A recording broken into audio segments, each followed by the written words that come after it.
Eu gostaria de ler um texto bíblico para nós darmos continuidade.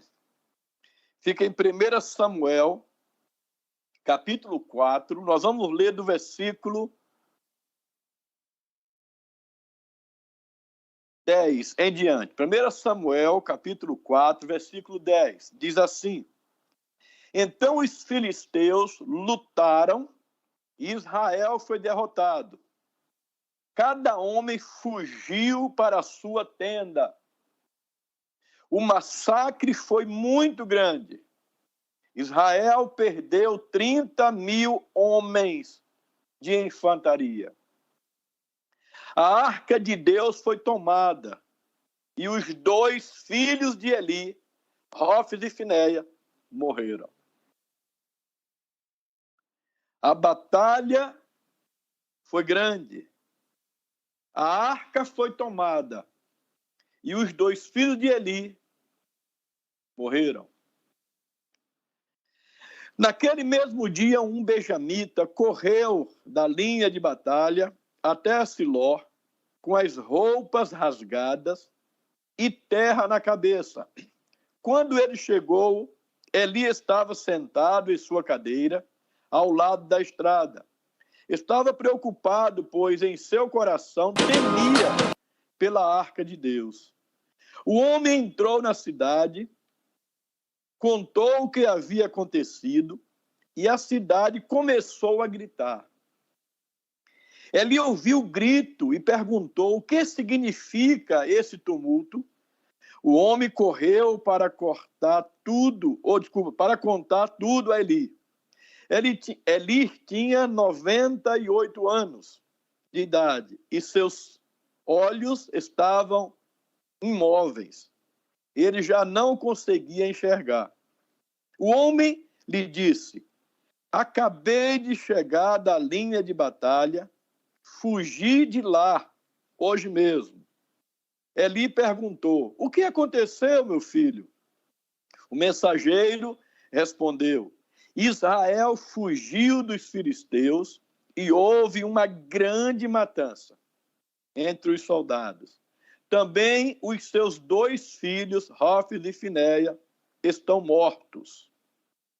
E a arca de Deus foi tomada. Quando ele mencionou a arca de Deus foi tomada, Eli caiu da cadeira para trás, ao lado do portão, quebrou o pescoço e morreu, pois era velho e pesado. Eli liderava Israel durante 40 anos. Sua nora, a mulher de Finéia, estava grávida e perto de dar à luz. Quando ouviu a notícia de que a arca de Deus havia sido tomada e que seu sogro e seu marido estavam mortos, entrou em trabalho de parto e deu à luz, mas não resistiu às dores do parto. Enquanto morria, as mulheres que ajudavam disseram: Não se desespere, você teve um menino. Mas ela não respondeu, nem deu atenção. Ela deu ao menino o nome de Icabode e disse: A glória se foi de Israel, porque a arca fora tomada e porque o sogro e o marido haviam morrido. E ainda acrescentou: A glória se foi de Israel, pois a arca de Deus foi tomada. Queridos, essa é uma história bastante comovente, uma história triste, uma história que nós precisamos refletir nessa história. E nós precisamos entender a situação desse líder chamado Eli. Um grande homem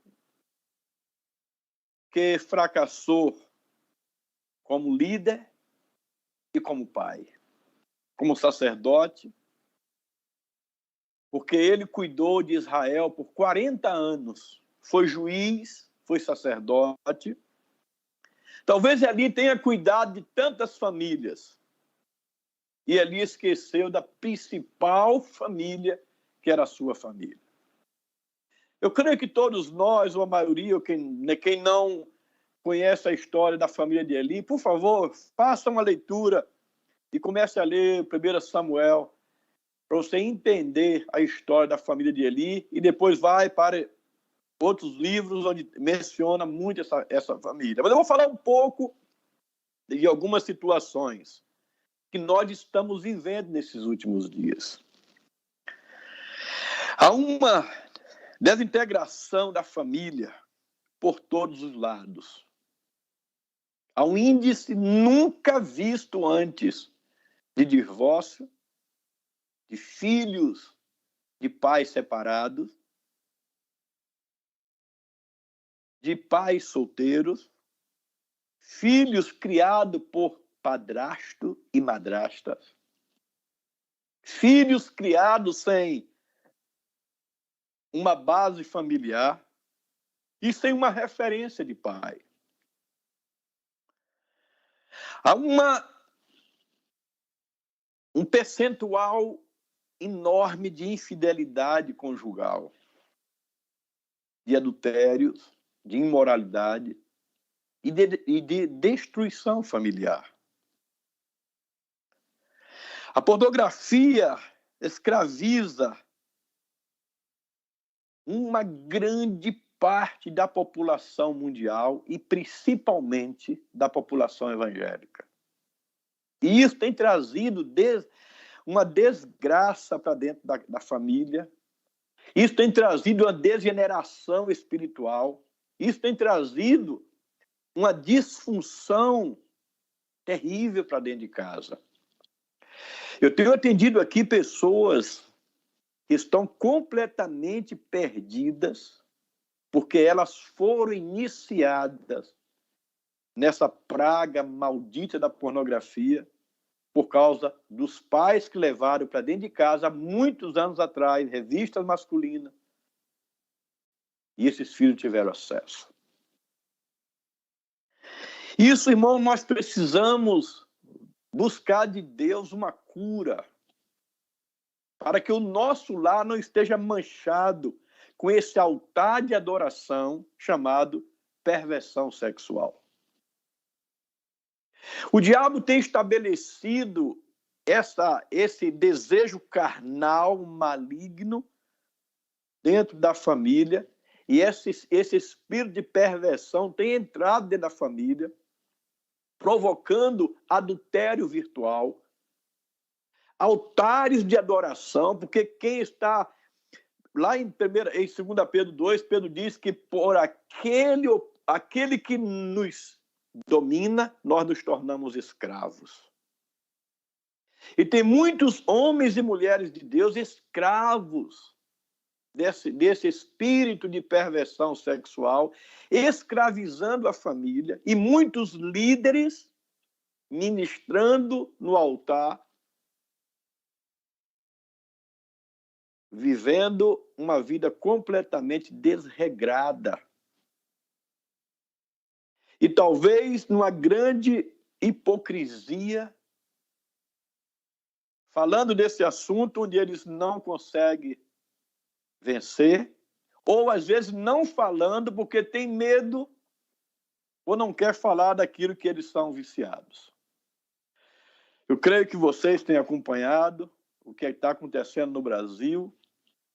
Eu não vou citar nome por uma questão de ética, mas um homem que marcou muito a minha vida com as suas canções, com as suas ministrações, um menino que se destacou no Brasil com um projeto lindo para alcançar pessoas, para evangelizar o Nordeste e para evangelizar as nações. E, de repente, talvez nunca foi tratado, nunca foi curado daquela mazela e daquela deformação da perversão sexual. E como muitos escândalos já surgiram e abafaram, mas esse agora não teve como abafar.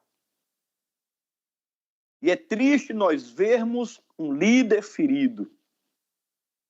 Eu vou falar isso porque está na internet, veio a público, e eu recebi no meu WhatsApp a esposa fazendo um apelo, pedindo oferta, porque só tinha R$ 200 na conta para pagar o aluguel de uma grande igreja.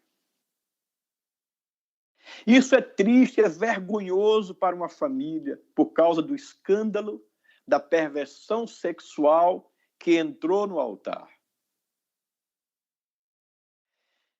E eu fico perguntando o que é que nós estamos fazendo como líderes, como pais, como mães, como chefes de família, como sacerdotes de nossa casa. Nós estamos e lemos um texto bíblico onde se fala de um grande líder que liderou Israel por 40 anos. Um homem que tinha tudo para ser um grande pai, um grande pastor, um grande juiz, um grande sacerdote. Ele tinha uma posição muito respeitada. Eli tinha uma posição tremendamente respeitada. Eli ocupava uma função que exigia muito do seu tempo. Ele era sacerdote e também era juiz de Israel. Além de ele exercer uma função eclesiástica, ele julgava toda a nação. Eli manteve uma posição respeitável por 40 anos. Ele era um homem muito ocupado com os negócios do povo e com as coisas de Deus. Ele era um homem crente. Eli sabia discernir a voz de Deus. Ele era sacerdote. Ele representava o povo diante de Deus. Era um homem que instruía o povo na palavra e intercedia pelo povo. Eli levava oferta ao monte. Eli ouvia a voz de Deus, transmitia a mensagem de Deus. Eli conduzia o povo à presença de Deus.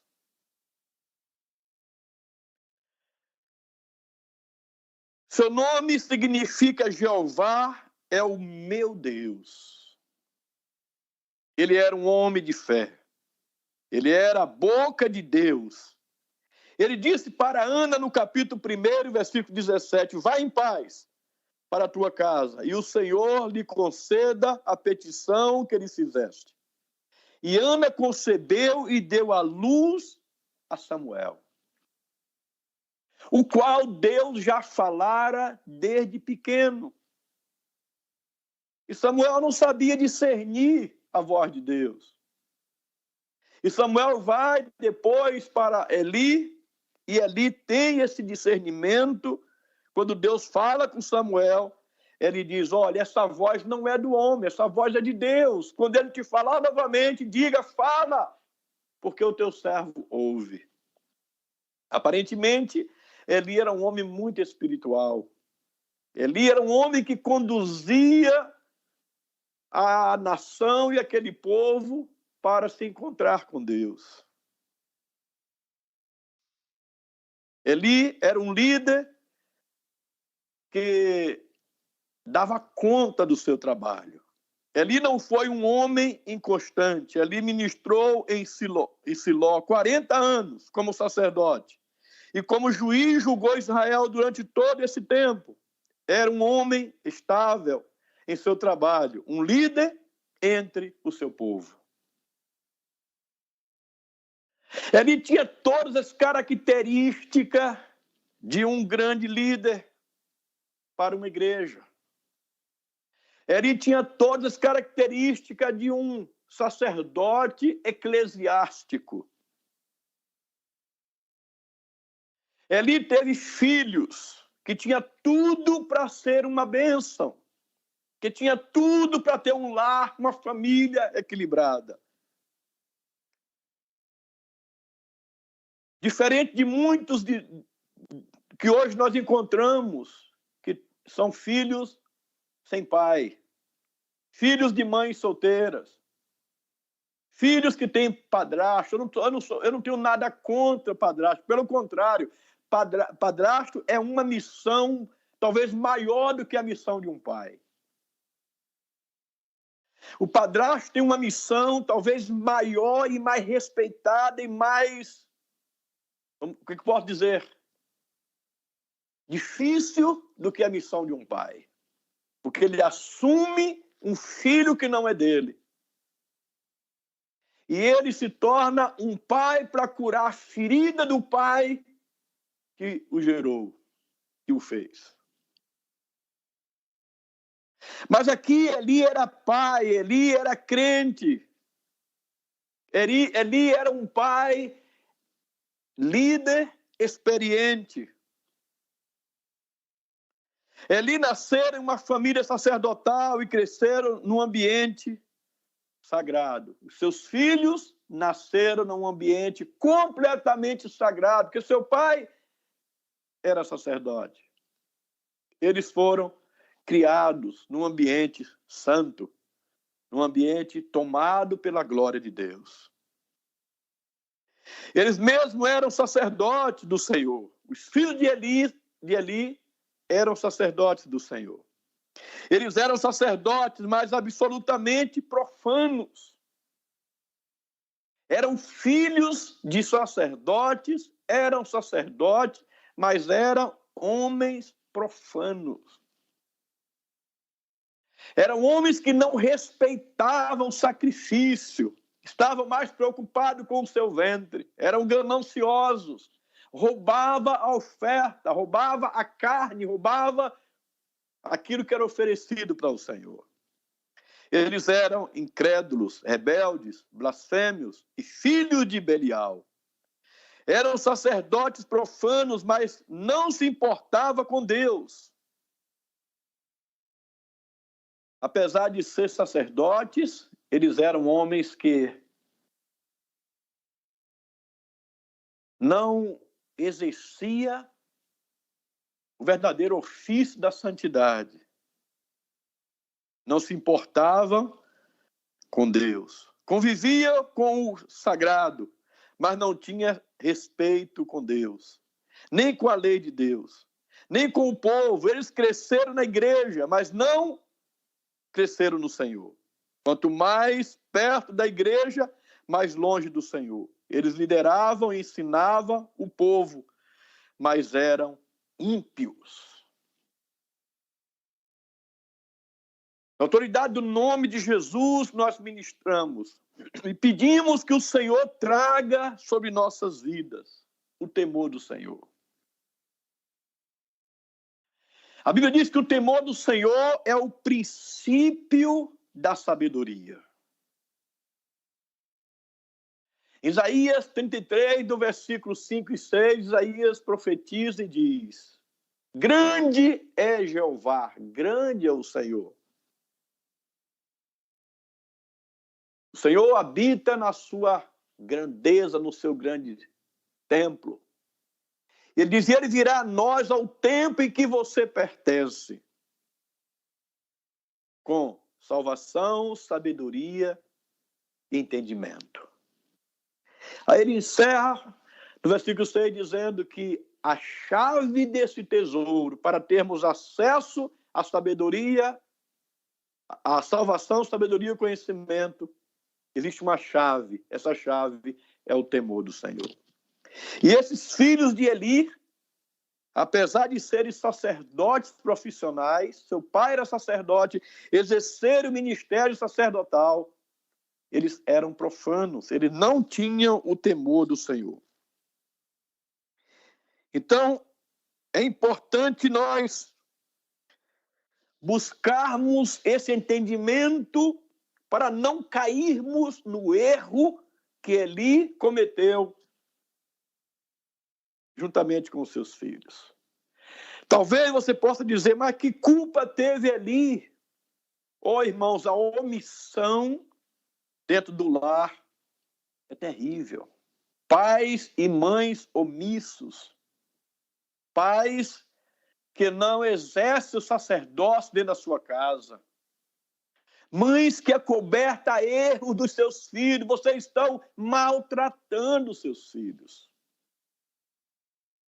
Quando nós Quando nós cobrimos o erro dos nossos filhos, nós não estamos ajudando, nós estamos maltratando. Eles eram sacerdotes, mas desprezavam o culto divino. Eles não respeitavam a orientação da palavra de Deus quanto às ofertas trazidas à casa de Deus. Levíticos 7, 30 a 34. Eu não vou citar muitos textos bíblicos por causa do tempo. Eles exerciam o sacerdócio apenas para satisfazer seus apetites. Não dava honra ao nome do Senhor. Eles tinham o seu próprio ritual de malignidade dentro do seu coração. O ritual era apenas uma tarefa pública para lhes levar comida ao estômago. É onde Jesus falou para aquela multidão: vocês me seguem por causa da comida. Vocês são amantes da comida. Tem muita gente que corre atrás de Deus, vai buscar Deus só para se beneficiar. Queridos, a nossa vida com Deus está acima de qualquer benefício aqui nessa terra.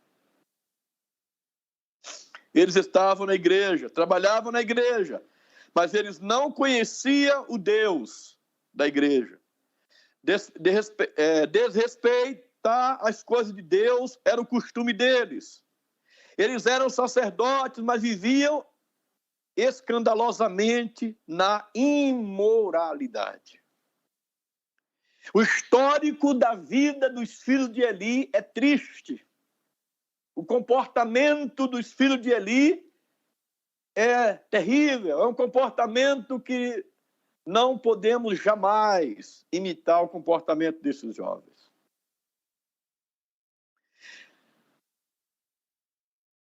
Eles adquiriram má fama e nem trataram de ocultar suas imoralidades. Eles pecavam contra aquelas pessoas de quem devia cuidar e pastorear. Eles pecaram dentro da própria casa de Deus. Eles eram homens casados, mas eram adúlteros. Eles não respeitavam a Deus, nem seus cônjuges, nem a palavra de Deus, nem o sacerdócio, nem o povo.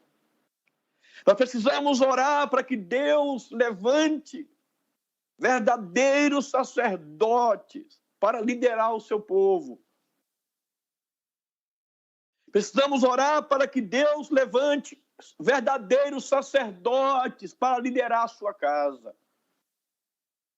Meu irmão, minha irmã, a sua casa não pode ser liderada por pastor, por pastora, por missionário, por profeta, por evangelista, por mestres, por apóstolos.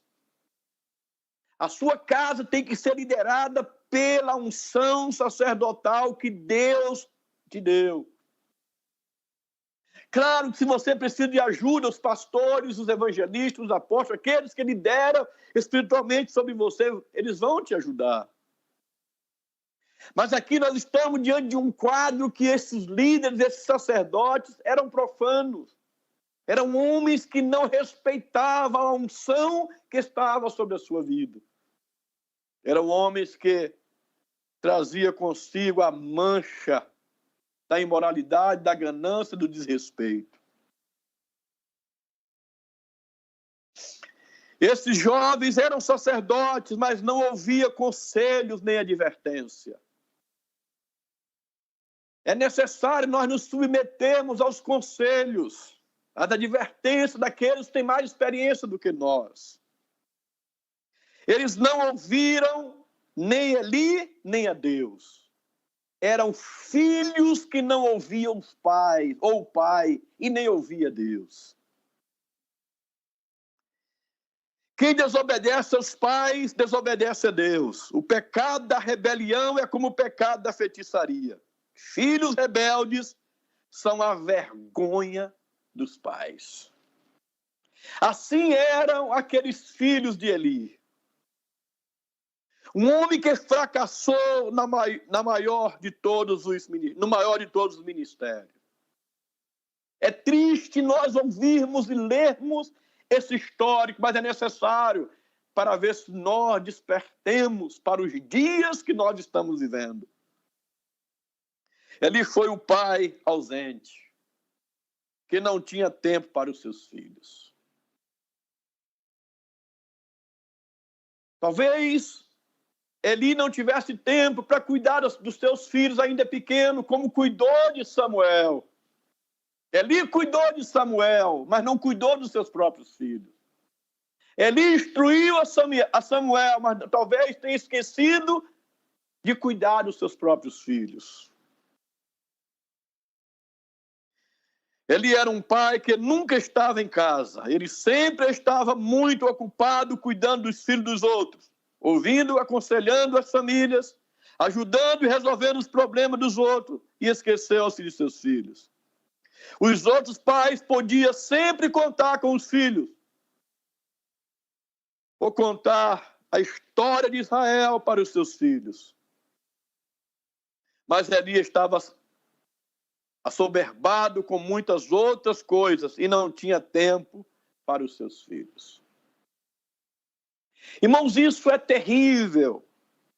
Isso é cruel.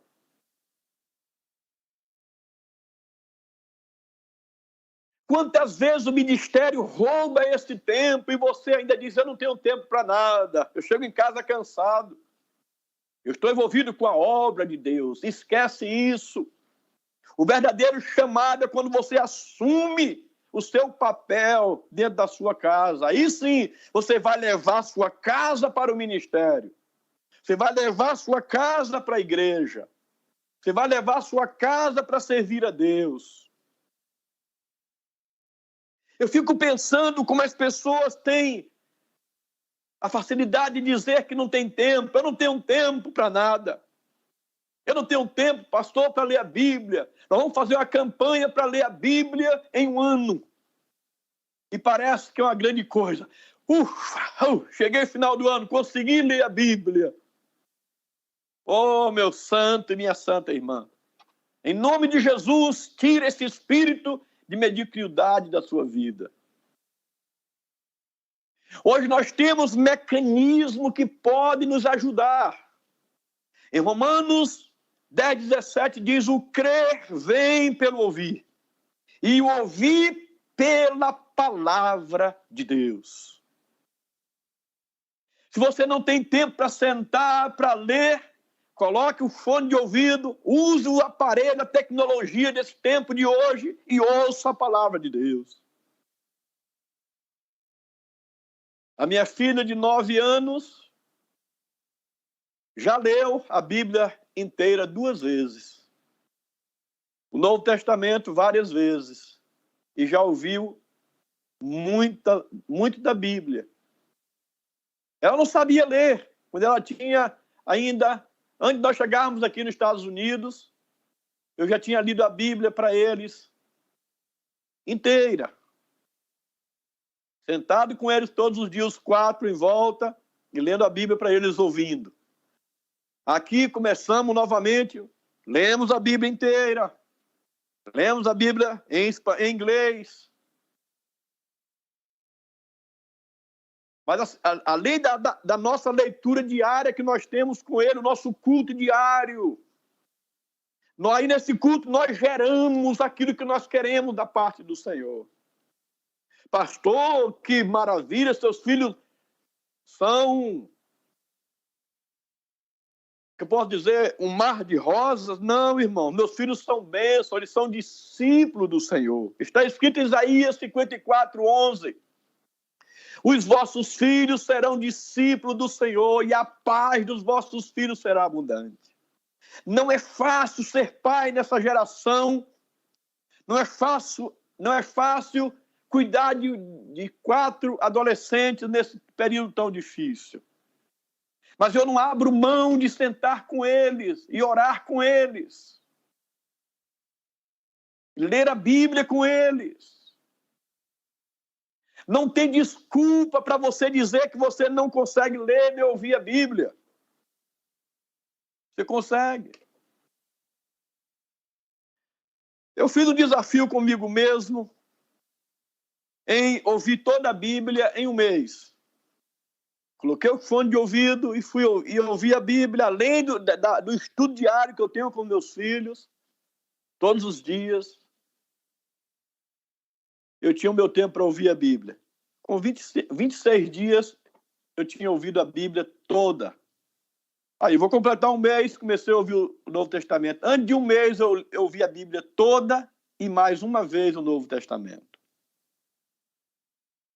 E atendendo, fazendo comida, cuidando dos filhos, tendo culto com os filhos. Então não há desculpa para nós colocarmos essa falsa verdade, não é, se é falsa não é verdade, essa falsa ideia, está aqui o meu auxiliar, está aqui me ajudando, essa falsa ideia em nossa mente que nós não temos tempo. Meu irmão, minha irmã, reúna a tua casa, profetiza sobre a tua casa, resgate a tua casa no poder do nome de Jesus, não deixa a tua família morrer.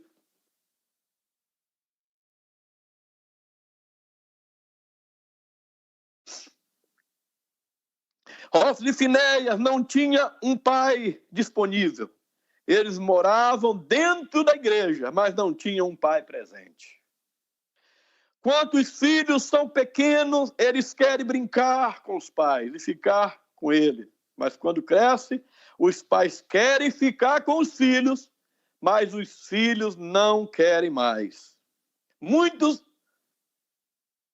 pais hoje inventam ocupações desnecessárias. Os pais estão sempre dizendo para os filhos: um dia desse teremos mais tempo. Esse dia nunca chega. Irmãos, isso não é algo de poucos, isso acontece com muitos. Me faz lembrar meus 4 filhos, apaixonado por pesca, e eu gosto demais de pescar. Pegava os 4, colocava no fundo do carro e ia para a lagoa pescar. Botava a varinha de anzol e eles pegavam aqueles peixinhos pequenininhos, era uma festa, tirávamos foto, que maravilha. Saíamos para andar em volta da lagoa da Pampulha. Hoje, a idade que eles estão, chamam para pescar, já não gosta mais de pescar. Às vezes eu saio para pescar sozinho ou com um amigo, porque eles já não querem mais pescar. A ideia deles já é outra. Mas nós temos que entender e buscar um jeito de sempre trazer nossos filhos para perto de nós. Às vezes nós precisamos abrir mão daquilo que nós gostamos, daquilo que é para nós precioso, para nós alcançarmos nossos filhos. Para você ter uma ideia, eu pago aqui mensalmente um parque de diversões chamado Six Flags. Tem todo tipo de aventura que você pode imaginar. E esse ano, imagine, pagando todo o verão, desde o ano passado que eu te pago, desde quando eu cheguei aqui que eu pago, e eles sem querer mais ir. Meu pai, não quero. Anteontem, eu suspendi tudo e disse: vamos todos para o parque. Eu não estou afim de ir. O outro, acho que está muito calor. Mas e o que é que eu fiz? A mais velha não quis ir, porque ela realmente já não gosta de parque de diversões. Eu peguei os 3, coloquei no carro, passei no Walmart, comprei sorvete. Vamos tomando sorvete no carro e passamos a tarde no parque. Voltaram, todo mundo tranquilo. Preparei a janta, comeram. E eu disse: eu preciso fazer alguma coisa diferente para tirá-los de dentro de casa. Ontem à noite, depois de muita correria, fazendo mercado, minha esposa chegando do congresso, preparando as coisas, chamei um amigo, e vamos fazer um churrasco.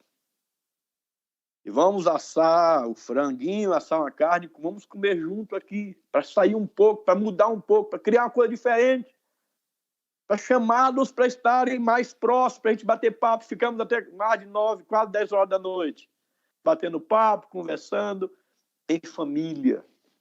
Isso faz parte de nós estarmos juntos, porque muitas famílias dizem, não, eu estou em casa, eu não saio de casa. É um pai dentro de casa, porém ausente. É uma família dentro de casa, porém uma família ausente. Muitos, como nós temos relatórios de destruição, morte, assassinatos, briga, violência, nesse período da pandemia. Ficaram em casa, mas eram como estranhos.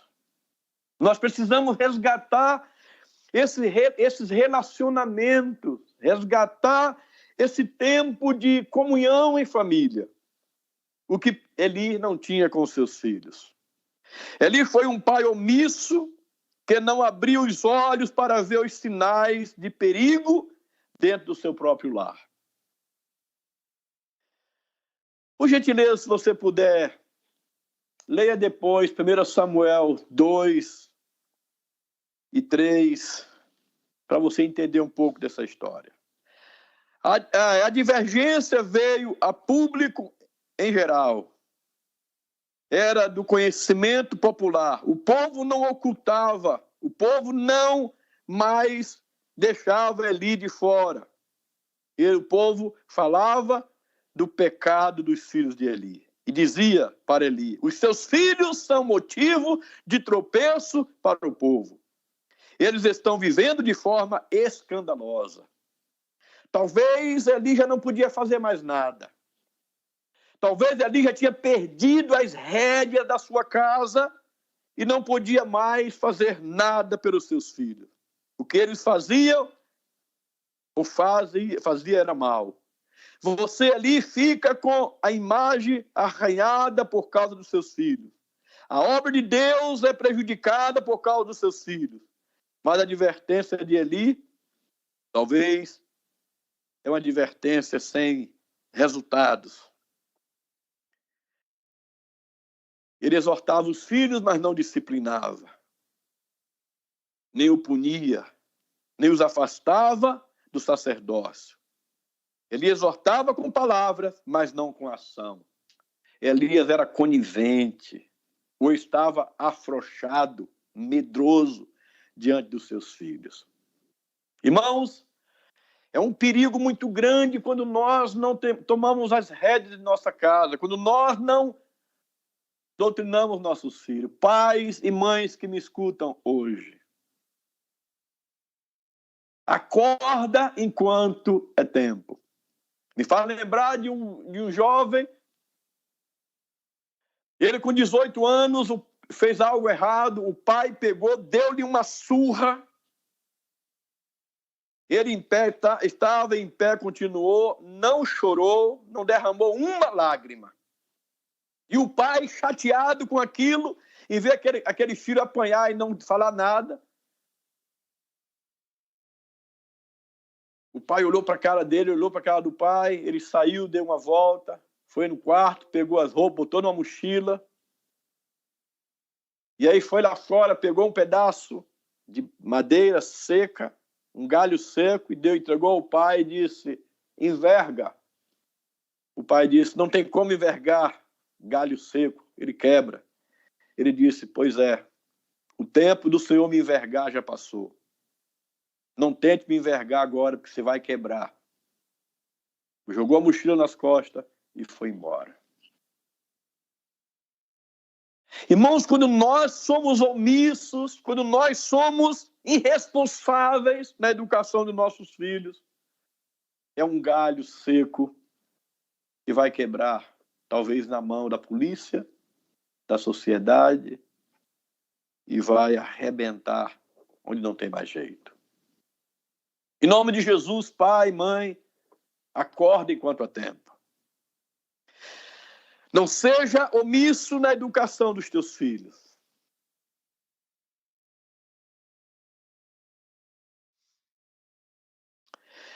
Eli foi advertido muitas vezes acerca do comportamento dos seus filhos, mas ele não fez nada. Deus denuncia a ingratidão deles.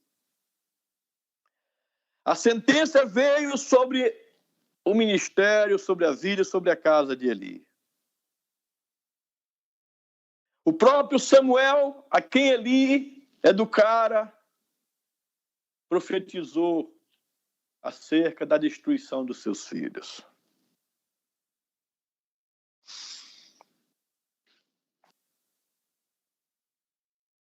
O que aconteceu com tudo isso?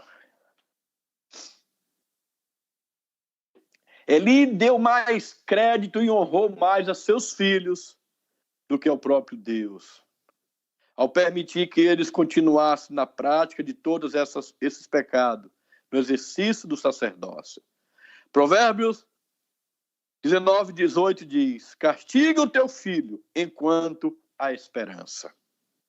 Davi não tinha coragem de confrontar os seus filhos e os perdeu. Hoje há filhos mandando nos pais. Os pais são reféns dos filhos. Eu citei Davi aqui, eu não vou ter tempo de entrar por causa do horário, mas foi outra família que, apesar de ser um homem segundo o coração de Deus, a família de Davi foi uma tristeza. A família de Davi foi algo terrível. O horário está avançado, eu vou ter que concluir. Eli foi um pai que não teve essa maturidade para cuidar da sua casa. Ele não apenas deixou de corrigir seus filhos, ele tornou-se participante dos pecados dos seus filhos. A Bíblia diz que ele morreu pesado. E por quê?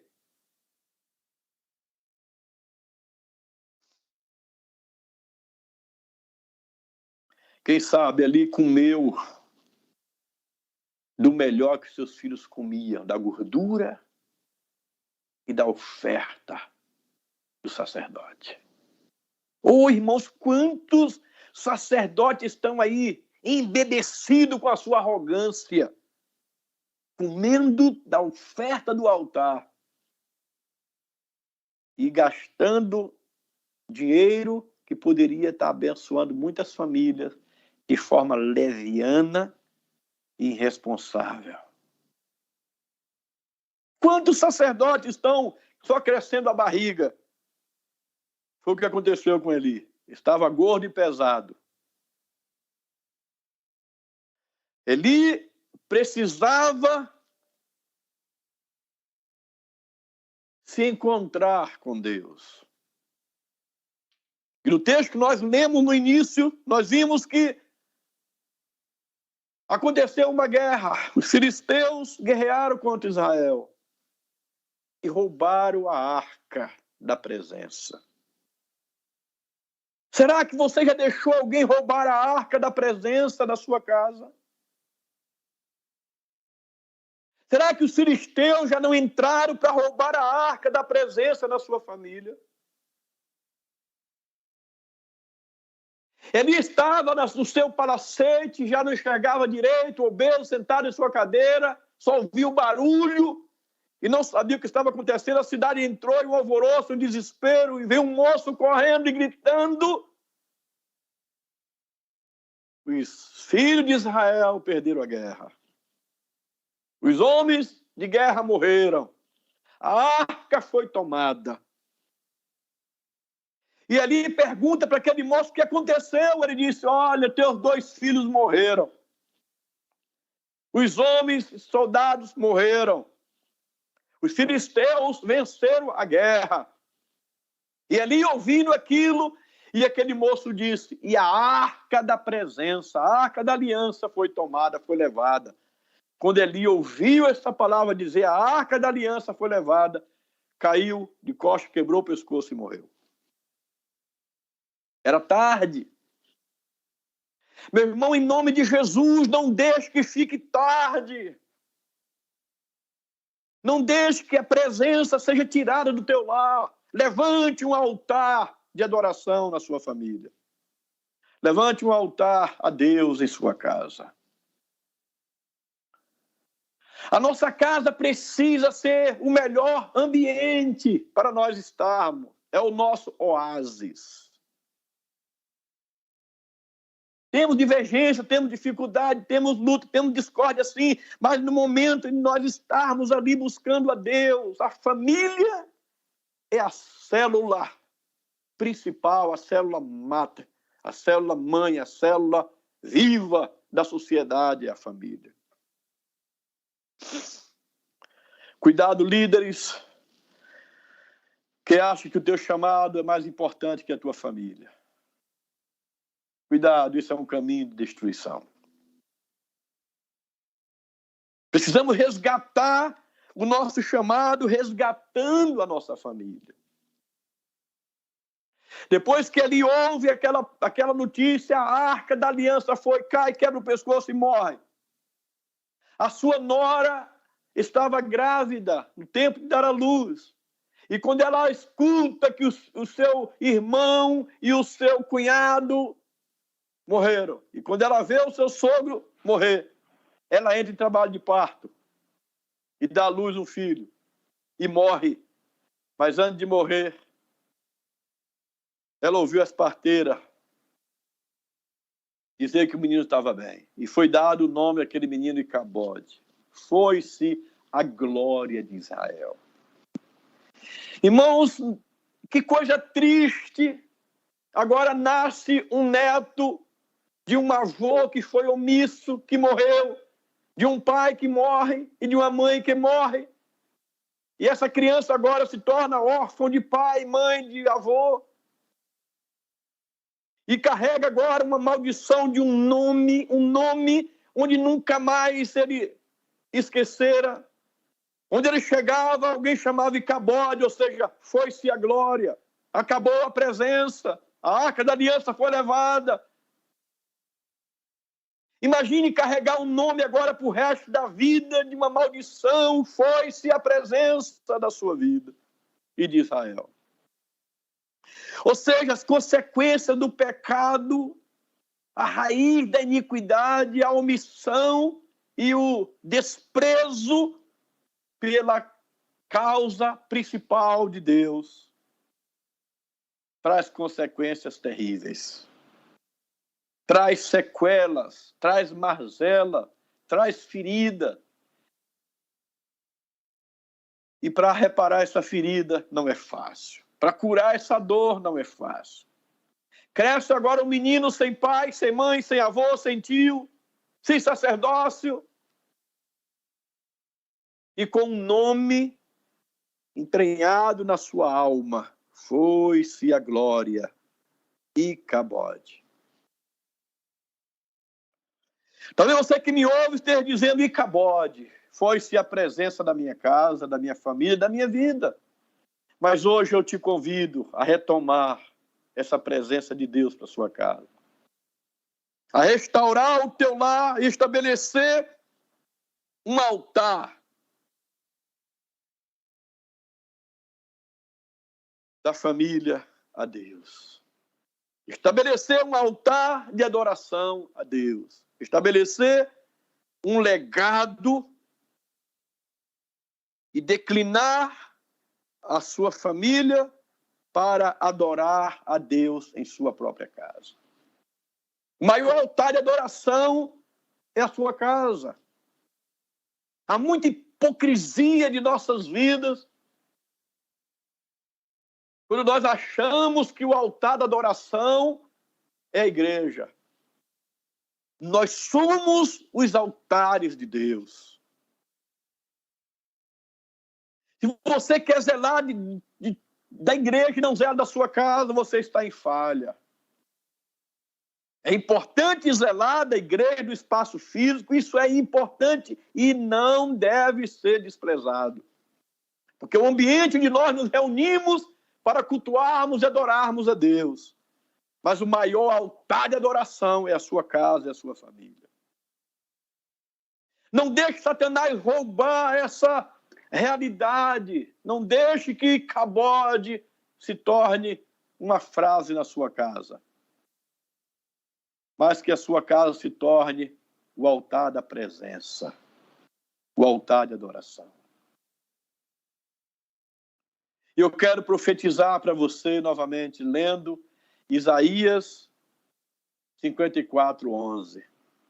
Os vossos filhos serão discípulos do Senhor, e a paz dos vossos filhos será abundante. Feche os seus olhos.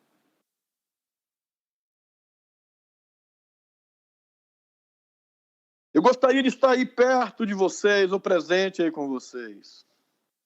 Mas eu não sou dono do milagre, eu não faço o milagre. Quem faz o milagre é Deus. Se ponha de pé, porque nós já vamos encerrar. Mas eu queria orar por sua casa. Você que está me ouvindo através do YouTube, hoje, ou vai me ouvir nos dias, porque essa mensagem vai ser postada no YouTube. Busque essa reconciliação para a sua família. Busque essa reconciliação para a sua casa. Pai, em nome de Jesus, nós cremos, Senhor, que a presença, a arca da presença está em nossas vidas. Nós invocamos o Teu nome, ó Deus, para que essa presença venha encher o ambiente familiar, restaurar e converter o coração ou os corações dos pais aos filhos, dos filhos aos pais. Oramos, Pai, em nome de Jesus, traga cura sobre a família da Igreja Rocha. Traga cura sobre os sacerdotes familiares.